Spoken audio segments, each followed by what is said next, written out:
페스트는 쥐나 다람쥐 같은 설치류에 기생하는 벼룩이 옮기는 병이에요. 이 병에 걸리면 마치 불에 댄 것처럼 수포가 생기는데 나중에는 이 수포가 달걀이나 작은 사과만큼 커진대요. 페스트 환자는 고열과 고름에 시달리다가 정신을 잃고 결국 발병 5일 이내에 피를 토하고 사망하게 됩니다. 너무 빠른 속도로 전염되는 데다 죽은 시신에 검은 반점이 나타났기 때문에 흑사병이라고도 불렸어요. 페스트는 14세기경 유럽 인구의 3분의 1을 죽음으로 내몰아 세계사에 엄청난 영향을 끼쳤습니다. 페스트는 1347년 몽골 제국의 하나인 킵차크와 제노바의 식민지인 카파가 전쟁을 벌이던 중 쥐들이 성벽을 따라 이동하며 전파되었다고 해요. 킵차크 군대가 페스트로 죽은 시신을 투석기를 이용해 카파 성 안으로 던져 넣었다는 이야기도 있어요. 이 이야기가 사실이라면 일종의 세균전이었던 셈이지요. 자, 이후 페스트가 남부 유럽을 걸쳐 북부 유럽과 아프리카까지 퍼지는 데는 그리 오랜 시간이 걸리지는 않았어요. 14세기 유럽은 전염병이 유행하기에 딱 좋은 환경이었거든요. 심한 영양실조에 시달리던 당시 사람들은 어떤 병에 걸려도 이겨내기 어려웠을 거예요. 우선 흉년이 계속되어 굶주린 사람들이 많았어요. 생활 환경도 무척 비위생적이었어요. 도시, 농촌 할 것 없이 어디든 쥐가 들끓었지요. 장례식에 참석한 사람, 시신을 묻어준 사람들이 줄줄이 죽어나가기 시작했어요. 고작 4년 만에 전체 유럽 인구의 3분의 1이 사라졌습니다.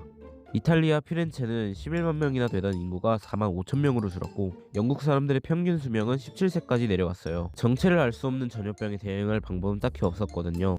지금 생각하면 어린아이도 웃을 만한 치료법이 사용됐어요. 어떤 거냐면 어떤 사람들은 오염된 공기 때문에 병이 걸린다며 지하 하수구에서 생활하기도 했고 공기를 맑게 한다는 약초를 주머니에 넣어 코에 매달고 다닌 사람도 있었죠. 이 당시에는 이게 최선이었다고 하네요.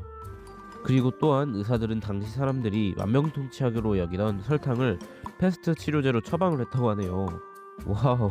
공기를 터뜨려 피를 뽑다가 환자가 과다출혈로 죽는 일도 흔했다고 합니다. 그때 당시 가장 효과적이었던 방법은 외국에서 들어오는 배를 항구에 격리시켜 놓는 것이었어요.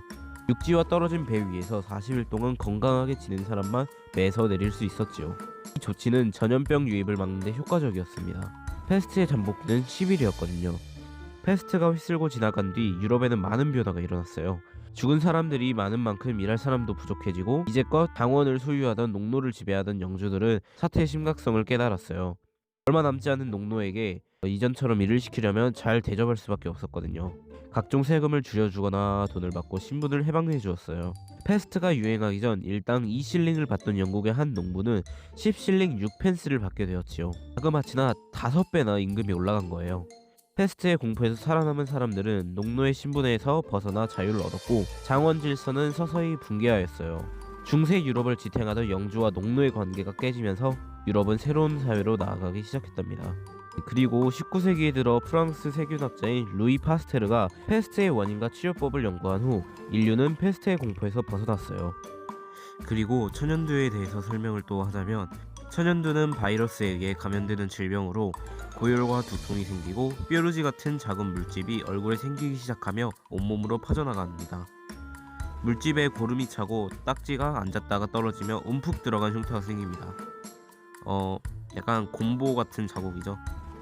천연두에 감염되면 경우에 따라 30%에서 90%가 죽고 심지어 실명하는 경우도 많았다고 합니다.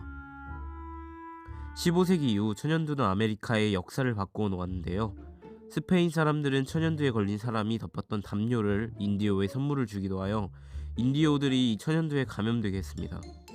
천연두로 인해 불과 1, 2년 사이에 어떤 지역은 인구의 90% 이상이 죽게 되었다고 합니다.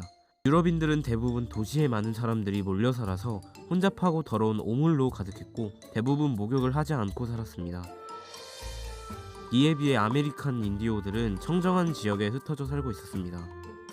하지만 더러운 지역에 살면서 천연두와 같은 질병에 면역을 가진 유럽인들이 아메리카 인디오에게 접근하면서 인디오들은 이제 면역도 없는데 질병에 걸려서 죽게 된 거죠.